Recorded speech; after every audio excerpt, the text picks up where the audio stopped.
Assalamualaikum warahmatullahi wabarakatuh. Alhamdulillahirabbil alamin. Kali ini kita akan meneruskan mengurai hukum tajwid yang terdapat pada surah Ali Imran ayat 162.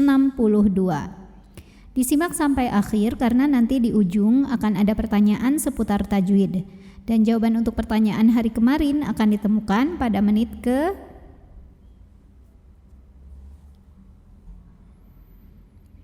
A'udzu billahi minasy syaithanir rajim. Bismillahirrahmanirrahim.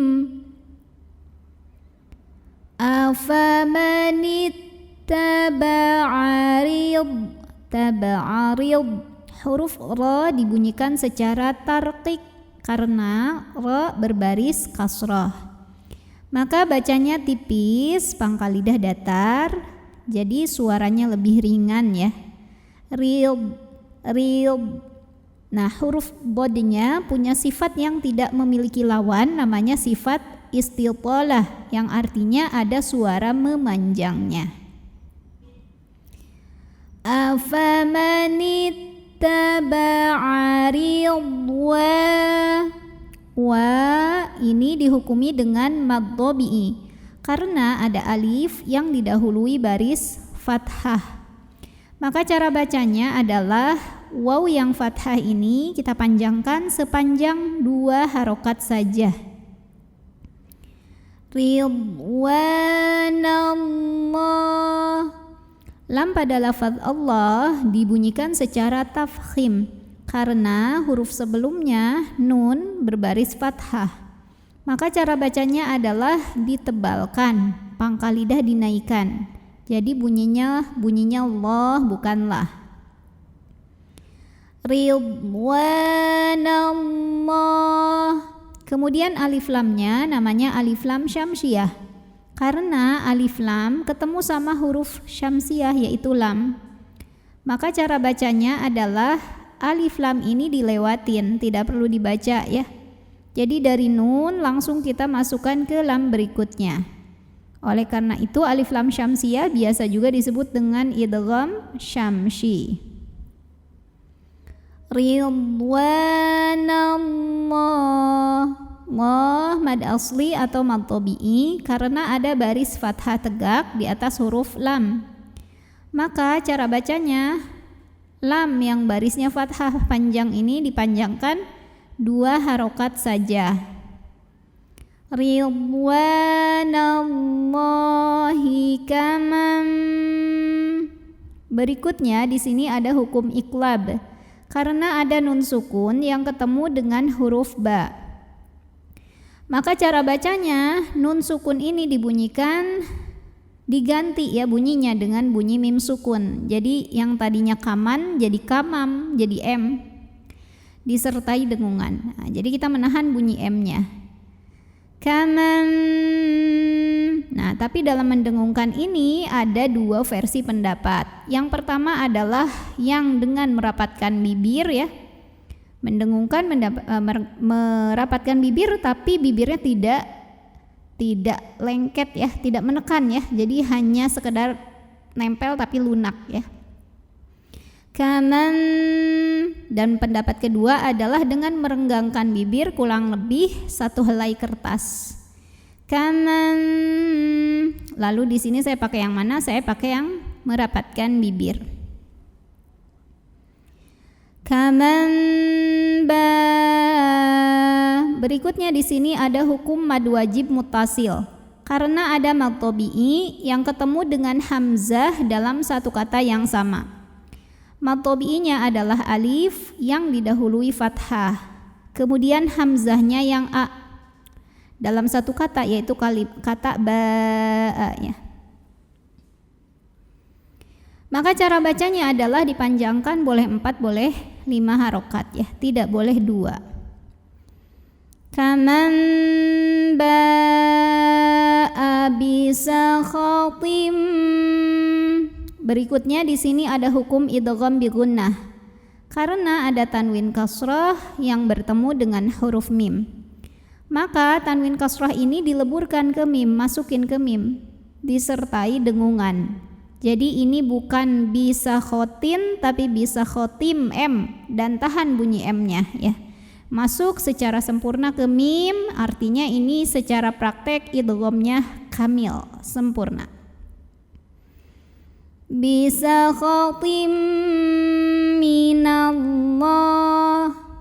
Lam jalalah dibaca secara tafkhim karena huruf sebelumnya yang nun barisnya fathah. Maka bacanya ditebalkan, pangkal lidah diangkat. Minallah. Berikutnya di sini ada alif lam, namanya alif lam syamsiyah karena alif lamnya ketemu huruf syamsiyah yaitu lam. Maka alif lam ini tidak perlu kita baca, lewatin aja ya. Jadi diidghamkan dari nun langsung ke lam berikutnya. Minallah. La mad asli atau mad tabi'i karena ada baris fathah tegak di atas huruf lam, maka cara bacanya dipanjangkan 2 harokat. Minallahi wa ma. Nah, ini ada hamzah. Salah satu sifat dari hamzah adalah syiddah ya dari segi suara. Kuat sandaran terhadap makhrajnya. Jadi makin kita tekan makin gak keluar bunyinya. Wa ma wa mad asli atau mad tabi'i karena ada baris fathah tegak di atas huruf waw. Bacanya panjang 2 harokat. Dan ini jawaban untuk pertanyaan hari kemarin. Wa ma'wahu jahannam. Kemudian di sini ada hukum gunnah musyaddadah karena ada nun yang bertasydid. Maka cara bacanya didengungkan. Jadi bunyi n-nya tahan. Jahannam. Nah, naknya pendek lepasin. Nam. Kemudian di atasnya ada tanda waqaf, namanya waqaf al-waqfu aula yang artinya berhenti lebih utama. Wabi, nah ini juga sama hamzah, sifatnya syiddah, kita tekan makin gak ada bunyi ya. Wabi sal. Lalu berikutnya ada alif lam qamariyah karena alif lamnya ketemu huruf qamariyah yaitu mim. Maka lam sukun dibaca idhar atau jelas. Atau idhar qomari. Wabi sal masir. Sir ini adalah mad arid li sukun karena ada mad tabi'i ketemu dengan huruf yang disukunkan karena waqaf. Mad tabi'inya adalah ya sukun yang didahului kasrah, kemudian huruf yang disukunkannya adalah huruf ra. Maka apabila berhenti, sodnya ini boleh panjang 2, 4 atau 6 harokat asal konsisten dalam sekali baca. Masir. Nah, huruf ra apabila berhenti di sini jadi sukun. Kita lihat kalau ro-nya sukun, lihat huruf sebelumnya. Karena huruf sebelumnya ya sukun, maka otomatis ro-nya tipis. Jadi masir tipis, tidak perlu mengangkat pangkal lidah kita. Ya, jadi dibaca tipisnya ya kalau berhenti bukan karena huruf sodnya tapi karena huruf ya sukunnya. Jadi huruf ketiga terakhir jadi nggak ngaruh ya harokatnya. Kalau huruf kedua terakhirnya ya sukun. Masir. Kalau terus ro-nya kan nggak disukunkan kalau di wasol ya. Maka ro-nya tebal karena barisnya di atas. A'udzu billahi minasy syaithanir rajim. Bismillahirrahmanirrahim. Afaman ittaba'a ridwanallahi kaman ba'a bisakhatim